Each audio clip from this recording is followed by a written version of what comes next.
আমি এটা খুব গভীৰভাৱে এটা লক্ষ্য কৰিছোঁ বৰ্তমান ভাৰতবৰ্ষত যি সাম্প্ৰদায়িক ফেচিবাদ নৰেন্দ্ৰ মোদী অমিত শ্বাহে যিটো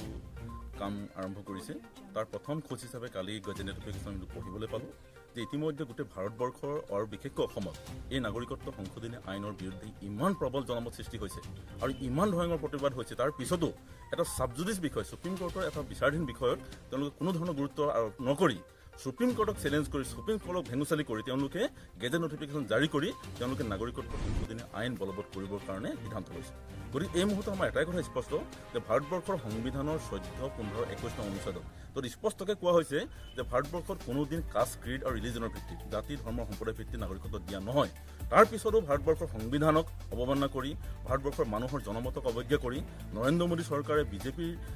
হিন্দুত্ববাদৰ যোগেদি গোটেই ভাৰতবৰ্ষত যি সাম্প্ৰদায়িক এখন ফেচিবাদী এখন আইন যাক আমি কা বুলি কৈছোঁ চিটিজেনশ্বিপ এমেণ্ডমেণ্ট এক্ট জাপিব বিচাৰিছে তাৰ তীব্ৰ প্ৰতিবাদ জনাইছোঁ আৰু কৃষক মুক্তি সংগ্ৰাম সমিতিৰ প্ৰতিজন সদস্যই জীয়াই থকা সময়লৈকে ইয়াৰ বিৰুদ্ধে প্ৰতিবাদ কৰি যাব আৰু কা আমি বুজি পাইছোঁ কাৰণে প্ৰতিবাদ কৰিছোঁ কাৰণ নুবুজাকৈ আমি প্ৰতিবাদ কৰা নাই আৰু অসমীয়া জাতি যিহেতু দিল্লীৰ ওচৰত বিক্ৰী নহয় এজন সৰ্বানন্দ সোণোৱাল তপন গগৈ হয়তো বিক্ৰী হৈ যাব পাৰে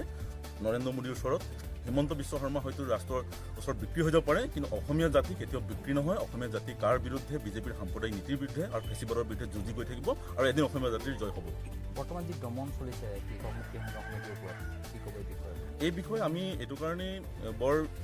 বেছি চৰকাৰক আমি গুৰুত্ব দিয়া নাই যে এটা চৰকাৰৰ যেতিয়া বেয়া নীতি হয় জনবিৰোধী নীতি হয় তাৰ বিৰুদ্ধে জনগণে প্ৰতিবাদ কৰি ওলাই আহে আৰু সেই জনগণৰ প্ৰতিবাদৰ অংশ হিচাপে কৃষক মুক্তি সংগ্ৰাম সমিতি আন্দোলন কৰিছোঁ গতিকে আমাৰ ওপৰত যিমানবিলাক দমন নীতি ভাবুকি আহিছে আমি সেইবিলাক চৰকাৰক গুৰুত্ব নিদিওঁ আমি জনগণ আমাৰ লগত আছে আৰু জনগণে দেখি আছে আমি ৰাইজৰ হৈ কি কাম কৰিছোঁ আমি গণতান্ত্ৰিকভাৱে কি কাম কৰি আছোঁ দেখি আছে আৰু চৰকাৰে যিমানে আমাক সন্ত্ৰাসবাদী নহওক অসমৰ জনগণে যে আমি কোনো সন্ত্ৰাসবাদী নহয় আমি প্ৰতিবাদী হয় আৰু প্ৰতিবাদ কৰাটো আমাৰ সংগঠনৰ অন্যতম দায়িত্ব আৰু কৰ্তব্য প্ৰতিবাদলৈ ভয় কৰি